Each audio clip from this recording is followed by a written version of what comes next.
Here's how to add an app to Windows Defender's exclusion list so it stops being blocked.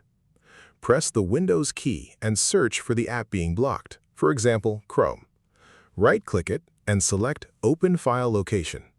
You will see a shortcut. Right-click that shortcut and select Open File Location again to get to the actual installation folder.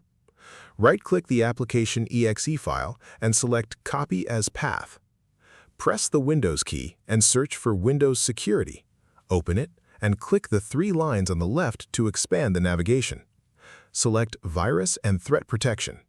Scroll down to Virus and Threat Protection Settings and click Manage. Scroll down to Add or Remove Exclusions and click it. Confirm the security prompt. Click Add an Exclusion, then select File. Click in the address bar at the top of the file browser, clear what is there, and paste the copied path. Remove the quotation marks and the exe file name at the end so you were pointing to just the folder. Navigate into the folder, select the application exe file, and click Open.